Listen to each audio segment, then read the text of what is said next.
بسم اللہ الرحمن الرحیم نحمدہ و نصلی علی رسولہ الکریم اما بعد۔ کیا سماج غلط ہو سکتا ہے؟ ہاں ہو سکتا ہے۔ کیا سماج جھٹا ہو سکتا ہے؟ ہاں ہو سکتا ہے۔ کیا خاندان غلط ہو سکتا ہے؟ ہاں ہو سکتا ہے۔ کیا خاندان جھوٹا ہو سکتا ہے؟ ہاں ہو سکتا ہے۔ کیا ماں باپ ہمارے غلط ہو سکتے ہیں؟ ہاں ہو سکتے ہیں۔ کیا جھوٹے ہو سکتے؟ ہاں ہو سکتے۔ کیا قرآن غلط ہو سکتا ہے؟ ہرگز نہیں۔ کیا قرآن جھوٹا ہو سکتا ہے؟ ہرگز نہیں۔ سوچ کے دیکھو، ہو سکتا ہے کہ سماج جھوٹا ہو، سماج غلط ہو سکتا ہے کہ خاندان والے بھی غلط ہو سکتے، جھوٹے ہو سکتے، ہمارے ماں باپ بھی ہو سکتے۔ کیا قرآن غلط ہو سکتا؟ کیا قرآن جھوٹا ہو سکتا؟ سوچ کے دیکھو، ہماری جو زندگی گزارنے کے طریقے ہیں نا، اس میں بہت اثر ہے، سماج کا ہے، خاندان کا ہے، اور ہمارے ماں باپ کی زندگی کا اثر ہے ہماری زندگی گزارنے کے طریقے میں۔ قرآن کا نہیں ہے، قرآن کا نہیں ہے۔ اس کے سچ کو سچ نہیں سمجھتے، اس کے جھوٹ کو جھوٹ نہیں سمجھتے۔ اس نے جو مقصد بتایا قرآن پاک میں، قرآن کیا ہے؟ قرآن اللہ کا کلام ہے۔ اس میں جو مقصد بتایا گیا، اس کے مقصد کو مقصد نہیں سمجھتے۔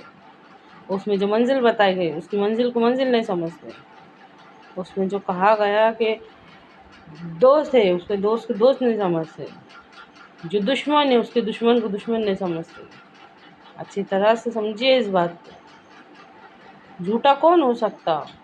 غلط کون ہو سکتا؟ سارا کا سارا سماج ہو سکتا کہ جھوٹا ہے، ہمارا خاندان جھوٹا ہے، ہمارے ماں باپ جھوٹے۔ قرآن جھوٹا نہیں ہو سکتا، قرآن غلط نہیں ہو سکتا۔ اچھی طرح سے سمجھیے اس بات کو۔ کب ہم نے اس مقصد کو مقصد سمجھے تھے؟ اللہ تعالیٰ فرماتا کہ ہم ہی نے موت اور زندگی بنائی تاکہ تم کو آزمائے کہ کون کس سے بہتر عمل کر کے آتا ہے۔ کیا اس مقصد کے واسطے جیتے آئے ہیں ہم؟ کیا کبھی ہم نے اس ذمہ داری کو اپنی ذمہ داری سمجھا جو قرآن پاک میں اللہ تعالیٰ نے ہم کو دی ہے؟ اچھی طرح سے سمجھیے اس بات کو کہ ان سب باتوں سے ہم کتنے دور ہیں۔ ذمہ داری سمجھے؟ تم وہ خیر امت ہو جو پیدا کیے گئے ہو لوگوں کی بھلائی کے واسطے، تم نیکیوں کا حکم دیتے ہو اور برائیوں سے روکتے ہو۔ کیا کبھی اس بات کا ہماری زندگیوں میں کچھ اثر نظر آتا ہے؟ سوچ کے دیکھو۔ خسارہ سورہ اثر میں ہم کو جو خسارہ بتایا گیا ہے، کبھی اس خسارے سے ہمارا جسم کانپا ہے؟ کبھی اس خسارے کی یاد آئی ہم کو؟ اللہ تعالیٰ فرماتا کہ زمانے کی قسم سارے کے سارے انسان خسارے میں ہے، نقصان میں ہے، گھاٹے میں ہے۔ ایسا نقصان جس کے بعد کچھ بھی نہیں بچتا سوائے ان لوگوں کے جو ایمان لائے، جنہوں نے عمل نہیں کیے اور جو حق پر چلے اور جنہوں نے صبر کیا۔ صرف یہ 4 لوگ بچیں گے، باقی کے سارے نقصان میں ہیں، گھاٹے میں ہیں، خسارے میں۔ اس گھاٹے کی فکر کبھی کرے ہم نے؟ اس خسارے کی فکر ہم نے کرے؟ پھر ہم کس کو جھوٹا سمجھتے، کس کو صحیح سمجھتے، کس کو غلط سمجھتے؟ سوچ کے دیکھو، تھوڑا سا غور فکر کر کے دیکھو۔ اچھی طرح سے سمجھیے اس بات کو۔ دیکھو، نئی عمارت بنانے کے واسطے پرانی گرانا پڑے گی۔ ہم جس دین کو آج تک پورا دین سمجھتے ہیں، وہ پورا دین نہیں ہے، پورا دین نہیں ہے۔ اسلام کے 5 ارکان ہی پورا دین نہیں ہے۔ دین کے 5 شعبوں پر عمل کرنا پڑے گا۔ آج ہم جس ماحول میں جی رہے، لاکھوں کے لوگوں کو مسلمان ہونے کا مطلب بھی نہیں پتہ۔ ایسے ماحول میں قرآن کو کھولنا پڑے گا، پورے دین کی دعوت دینا پڑے گی۔ اچھی طرح سے سمجھیے اس بات کو۔ صرف اور صرف اسلام کے 5 ارکان ہی پورا دین نہیں ہے۔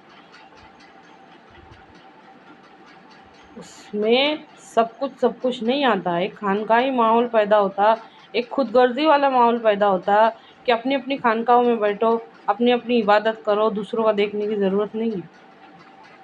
اور ہمارے نبی صلی اللہ علیہ وسلم جس دین کو لے کر آئے تھے، کہہ دو کہ جب حق آئیں گا تو باطل جائیں گا، حق آنے کے بغیر باطل جا نہیں سکتا، اجالا آنے کے بغیر اندھیرا جا نہیں سکتا، یہ قرآن کی آیت ہے۔ تو وہ اس بات پہ یہ دین فٹ نہیں بیٹھتا۔ اچھی طرح سے سمجھیے اس بات کو۔ یہ کون سے اجالے اندھیرے کی بات ہوئی؟ یہ کون سے اجالے اندھیرے کی بات ہوئی؟ آج جو دنیا میں حد سے زیادہ برائی پھیل گئی، حد سے زیادہ برائی پھیل گئی، اس کو اگر کوئی روک سکتا تو وہ دین ہے جو ہمارے نبی صلی اللہ علیہ وسلم لے کر آئے، پورا کمپلیٹ۔ میں ہر بھلائی کی تکمیل کے لیے بھیجا گیا ہوں۔ اے اللہ ہم کو سمجھنے کی اور اس پر عمل کرنے کی توفیق عطا فرما۔